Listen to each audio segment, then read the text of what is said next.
영어를 사용하는 나라에 이런 속담이 있다고 합니다. 인생이 레몬을 줄 땐 레모네이드를 만들어라. 이런 속담이 있습니다. 레몬의 원액은 강렬한 신맛이 있습니다. 그런데 이와 같은 레몬즙에 설탕을 넣고 얼음을 넣고 탄산수도 넣어주면 시원하고 달콤한 레모네이드를 마실 수 있습니다. 인생이 레몬을 줄 땐 레모네이드를 만들어라. 이 속담에서 레몬은 인생의 쓴맛이나 신맛과 같은 시련과 고통을 의미합니다. 그렇다면 이러한 레몬을 레모네이드로 만든다는 것이 의미하는 바가 무엇일까요? 그것은 현재의 힘들고 고통스러운 이 상황을 한번 긍정적인 관점으로 바라보면서 극복한다는 의미가 있습니다. 실제로 우리의 삶 속에는 마치 레몬과도 같은 시련과 고난이 있습니다. 많은 사람들은 지금의 이 힘든 고난에서 벗어나고 싶어 합니다. 그리고 자기 스스로의 인생만큼은 늘 행복하기를 바라는 마음이 있습니다. 하지만 안타깝게도 우리네 삶은 여전히 고난이 존재합니다. 사람들의 바램대로 늘 행복만 가득하다면 얼마나 좋겠습니까? 그러나 우리의 삶의 현실을 들여다보면 여전히 크고 작은 어려움이 존재하는 것을 부인할 수가 없습니다. 예수님을 믿는 그리스도인들의 삶도 마찬가지입니다. 성도의 삶 속에도 동일하게 고난과 역경은 존재합니다. 요한복음 16장 33절을 보면 예수님께서 제자들에게 이렇게 말씀하시죠. 세상에서는 너희가 환난을 당하나 담대하라. 내가 세상을 이기었노라. 무슨 말씀일까요? 성도가 이 세상을 살아가면서 주님을 따르고자 할 때에도 스스로 감당해야 하는 십자가와 같은 고난이 있을 수 있다는 말입니다. 오늘 본 말씀을 보면은 예수님의 제자들이 매우 근심하는 장면이 나옵니다.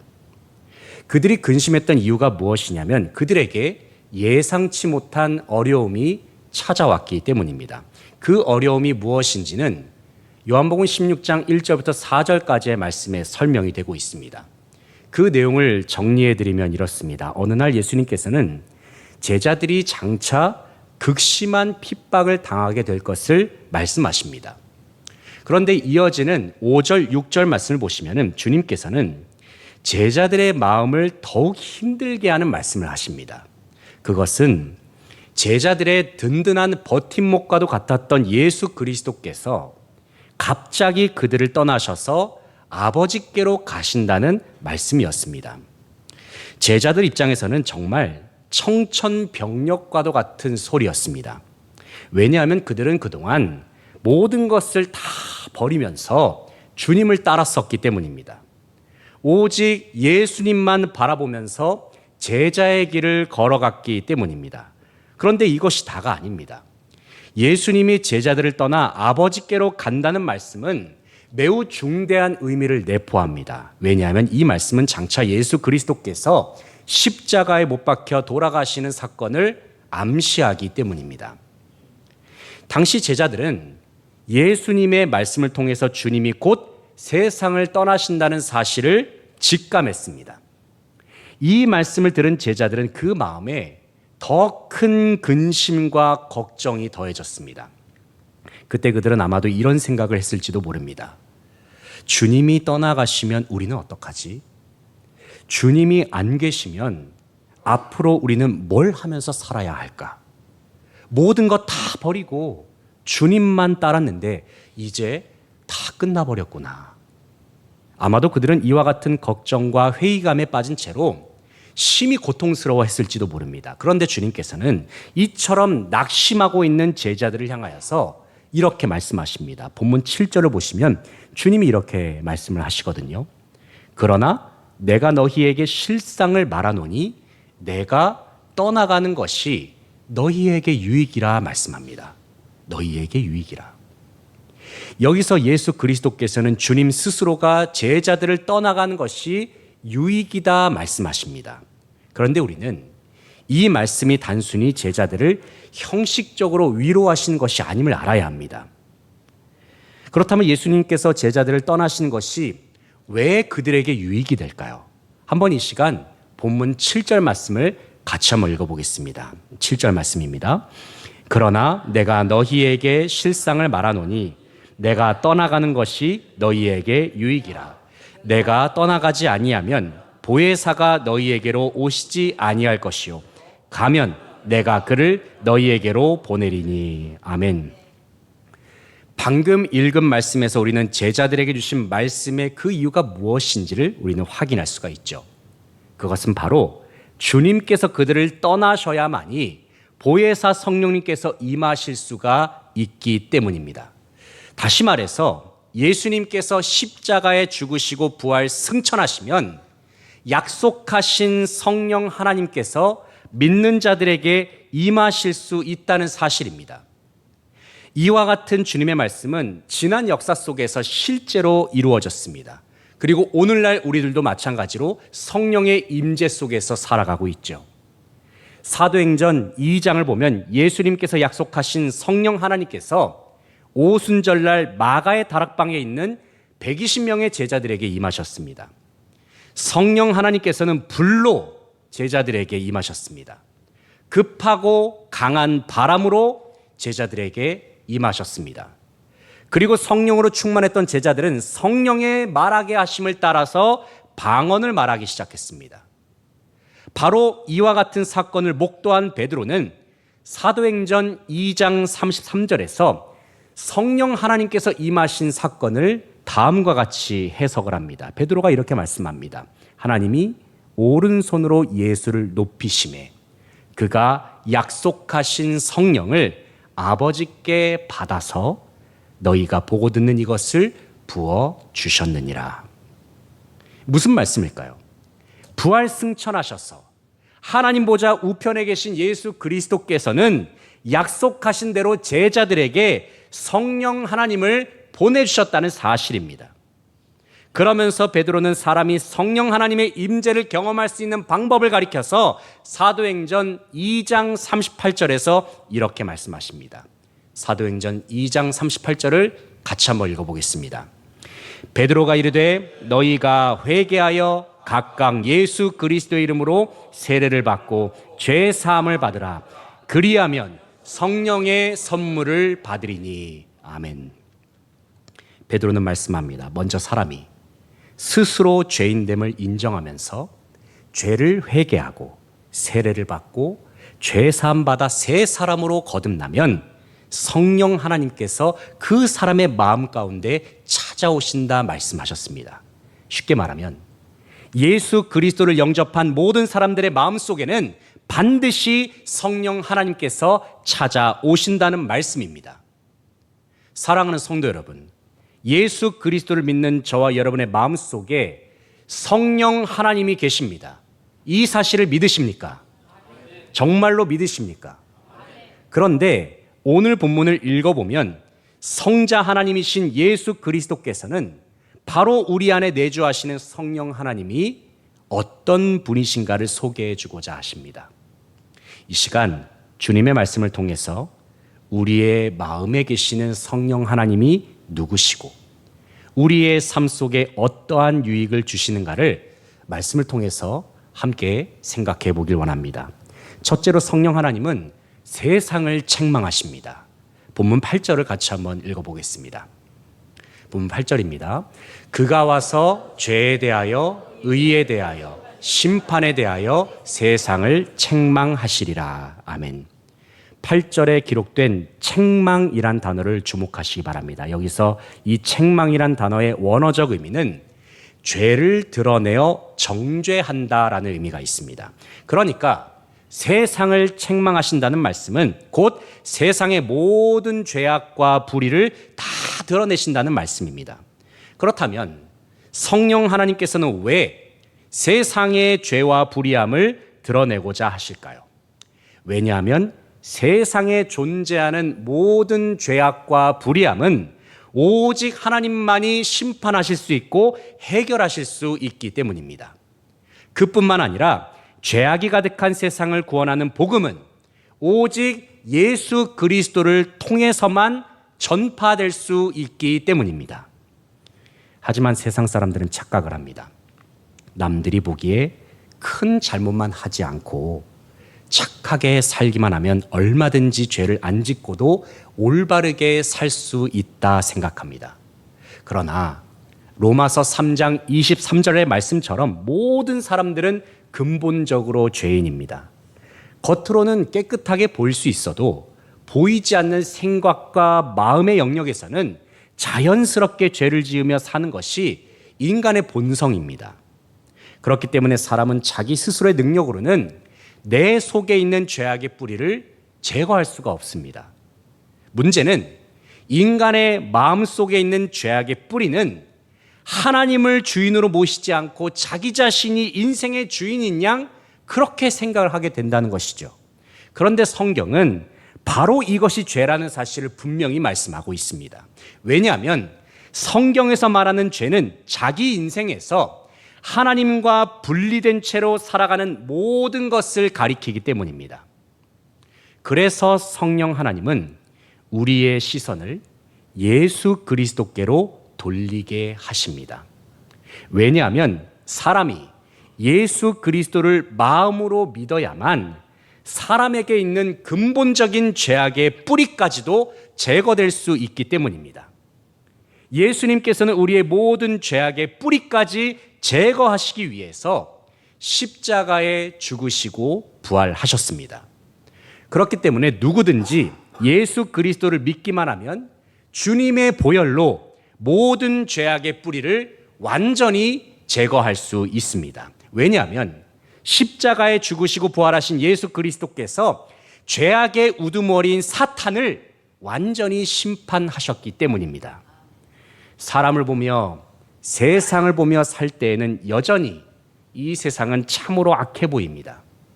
지구촌 곳곳에서 일어나는 전쟁과 테러, 세상 속에서 일어나는 크고 작은 범죄들을 볼 때면 때로는 깊은 절망감을 느끼기도 하죠.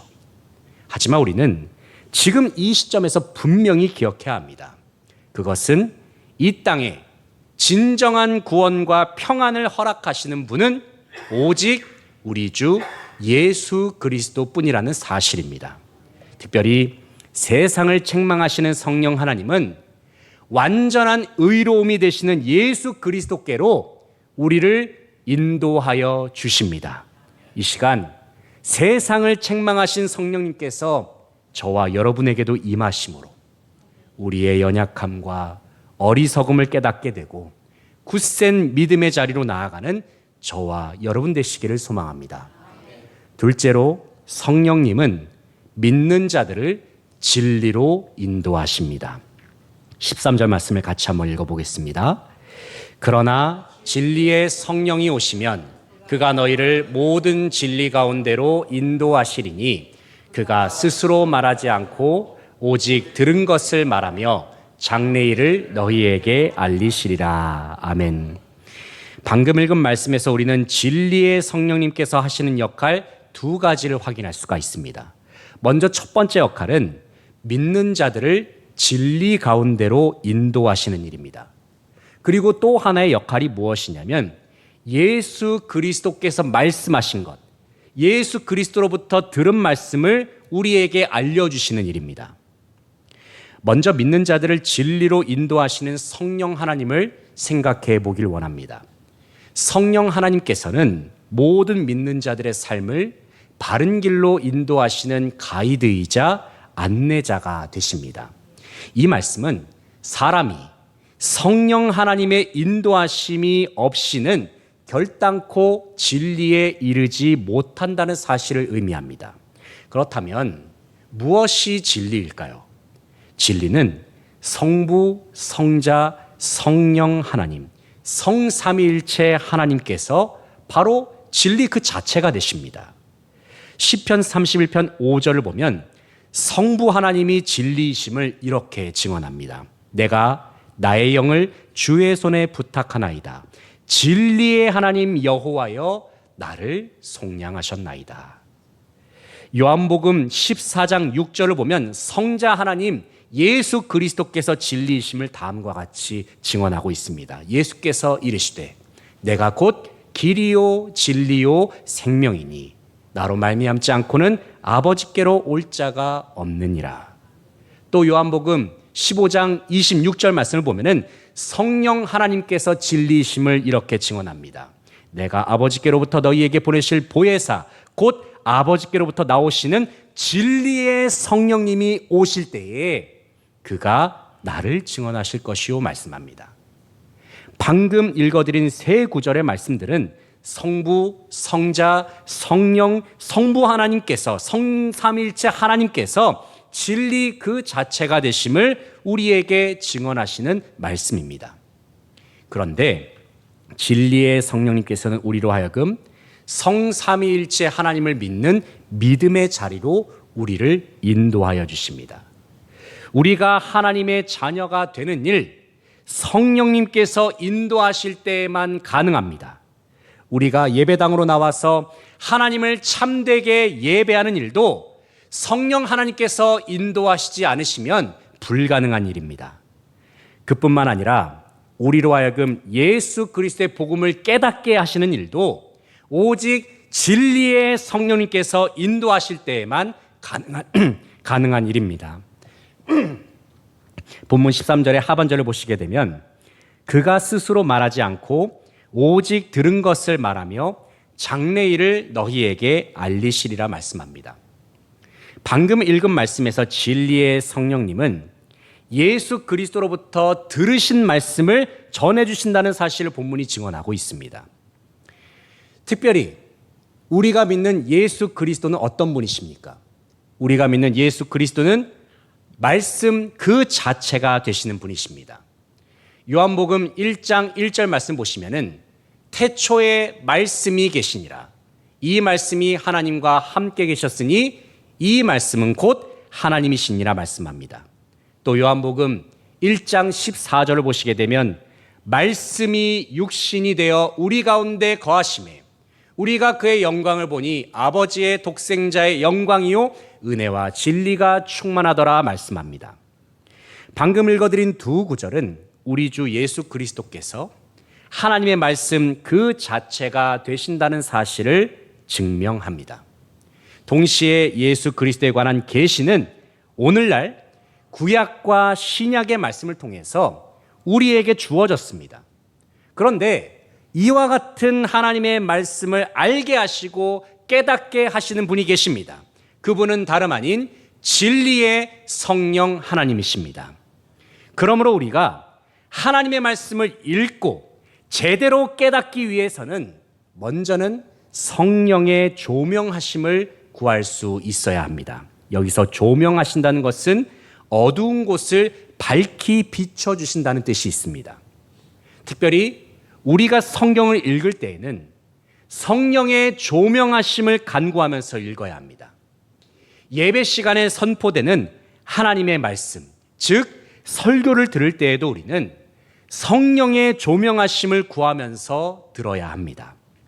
만약에 우리가 하나님의 말씀을 알게 되었고 깨닫게 되었다면 그것은 참으로 놀라운 하나님의 은혜입니다.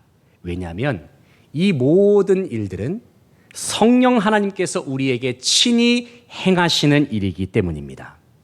이 시간 우리의 삶을 진리로 인도하시고 말씀을 깨닫게 하시는 성령 하나님을 기억하면서 더 깊은 믿음의 자리로 나아가는 저와 여러분 되시기를 소망합니다. 셋째로 성령 하나님은 주님의 영광을 나타내시는 일을 하십니다. 14절 말씀을 같이 한번 읽어보겠습니다. 14절입니다. 그가 내 영광을 나타내리니 내 것을 가지고 너희에게 알리시겠음이라. 아멘. 방금 읽은 말씀을 보면 성령 하나님의 역할은 성자 하나님이신 예수 그리스도의 영광을 나타내는 일임을 말씀하십니다. 다시 말해서 성령 하나님의 역할은 예수 그리스도를 영화롭게 하는 일에 집중되어 있다는 말입니다. 그렇다면 성령 하나님께서 예수 그리스도를 영화롭게 하시기 위해서는 구체적으로 어떠한 일을 행하실까요? 먼저 성령 하나님은 예수 그리스도께서 어떤 분이신가를 온 세상 가운데 알려주고자 하십니다. 성령 하나님은 예수 그리스도께서 하나님의 아들이란 사실을 우리에게 말씀하십니다. 동시에 성령 하나님께서는 예수 그리스도께서 완전하신 하나님이심과 동시에 완전한 인간으로 이 땅에 오셨음을 알려주십니다. 또 성령 하나님께서는 예수 그리스도께서 우리를 위하여 하신 일이 무엇인지를 우리에게 말씀하시죠. 예수 그리스도께서 십자가에 죽으시고 부활하신 것이 나를 위한 일이었구나. 이 사실은 성령 하나님께서 우리에게 알려주실 때에만 깨달을 수 있습니다. 부활 승천하신 예수 그리스도께서 하나님 보좌 우편에 앉아 계시는구나. 이 사실도 마찬가지로 성령 하나님께서 우리의 영안을 열어주실 때에만 우리는 볼 수 있습니다. 그뿐만 아니라 우리 주 예수 그리스도께서 세상의 마지막 때에 심판주로 오실 것이다. 이 사실도 마찬가지로 성령 하나님께서 우리의 마음속에 기대와 소망을 주실 때에 우리는 다시 오실 주님을 기다리면서 살 수 있습니다. 우리가 예수 그리스도를 인격적으로 만나는 것, 성령 하나님의 역사하심이 있어야 합니다. 주님께서 행하신 일들을 깨닫는 것도 마찬가지로 반드시 성령 하나님의 역사하심이 있어야 합니다. 왜냐하면 성령 하나님께서는 예수 그리스도의 영광을 드러내시는 분이시기 때문입니다.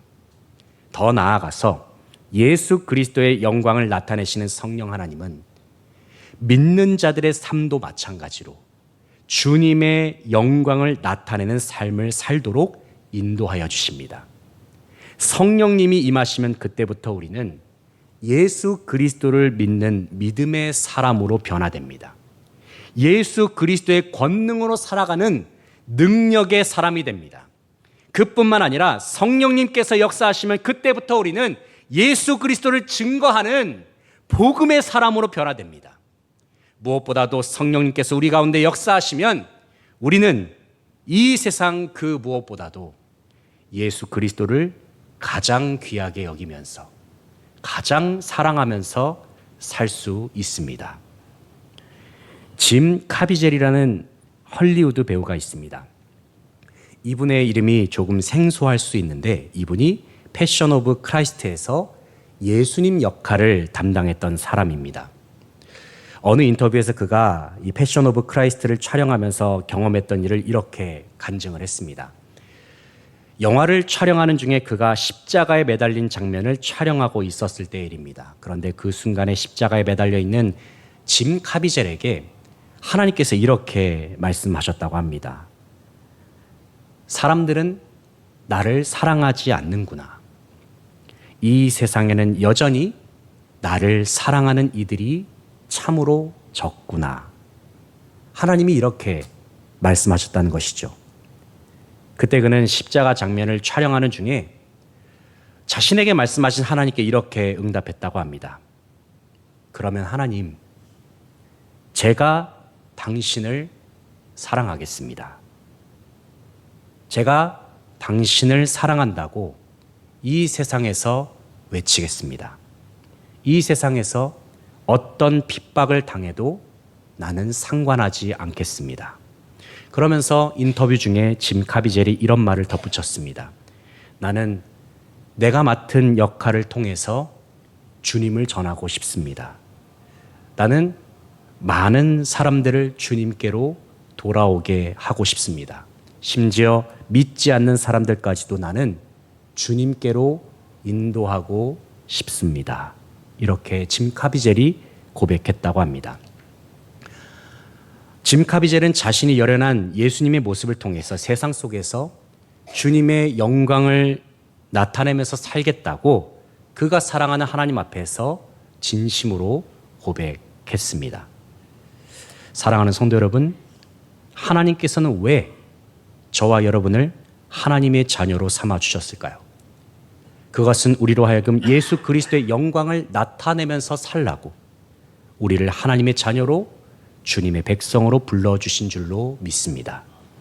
이 시간 우리를 부르신 성령 하나님의 음성에 순종함으로 오직 주님의 영광을 위하여 우리의 모든 삶을 드리는 저와 여러분 되시기를 소망합니다. 이제 말씀을 정리하겠습니다. 사랑하는 성도 여러분, 진리의 성령 하나님께서는 마치 레몬과도 같은 우리의 인생 속에 찾아오셔서 우리의 삶을 시원한 레모네이드와도 같이 새롭게 변화시켜 주셨습니다. 우리는 성령 하나님의 인도하심 속에서 예수 그리스도를 믿게 되었습니다. 그리고 주님을 영접함으로 말미암아 우리 모두는 새로운 피조물로 완전히 거듭나게 되었습니다. 특별히 어두운 이 세상 가운데 임하신 성령 하나님께서는 먼저는 세상을 책망하심으로 우리를 진리로 인도하십니다. 예수 그리스도의 복음의 말씀을 알게 하시고 깨닫게 하심으로 우리를 진리로 인도하십니다. 그리고 우리로 하여금 예수 그리스도의 영광을 위하여 살게 하심으로 우리를 진리로 인도하시는 분이 바로 성령 하나님이십니다. 이 시간 우리의 마음속에 내주하시는 진리의 성령 하나님을 바라보시기 바랍니다. 성령 하나님이 내 안에 계시면 그동안 내 힘과 능력으로 할 수 없던 일들도 능치 못함이 없는 줄로 믿습니다. 왜냐하면 바울이 고백했던 것처럼 내게 능력 주시는 자 안에서, 내게 능력 주시는 성령 하나님 안에서 우리는 모든 것을 할 수 있고 모든 것을 견딜 수 있기 때문입니다. 그러므로 우리는 결국에는 승리할 것입니다. 왜냐하면 그 어떤 어려움과 좌절의 순간에도 성령 하나님께서 우리를 결단코 포기하지 않으실 것이기 때문입니다. 우리를 진리로 인도하시는 성령 하나님, 우리와 늘 함께 하셔서 힘주시고 능력 주시는 성령 하나님만을 의지할 수 있기를 바랍니다. 그래서 우리에게 주어진 모든 삶도 오직 주 예수 그리스도의 영광만을 위하여 살아가는 사랑하는 모든 성도들의 삶이 되시기를 주님의 이름으로 축복합니다. 기도하시겠습니다. 하나님 아버지, 참으로 감사를 드립니다. 부족하고 연약한 저희들, 아무런 소망이 없었던 저희들에게 성령 하나님께서 찾아오심으로 우리로 하여금 예수 그리스도를 믿는 믿음을 갖게 하시고 우리의 존재가 성령 하나님의 역사하심 가운데 예수 그리스도의 이름으로 말미암아 하나님의 자녀된 백성으로 살게 하여 주시니 주님 참으로 감사를 드립니다. 주님께서 우리에게 성령 하나님을 보내주셔서 그동안 내 힘으로 할 수 없던 모든 일들이 능치 못할 일이 없고 우리는 모든 것을 견딜 수 있음을 믿습니다. 그저 아버지 하나님, 주님께서는 우리에게 예수 그리스도의 영광을 위하여 살라 말씀하셨습니다.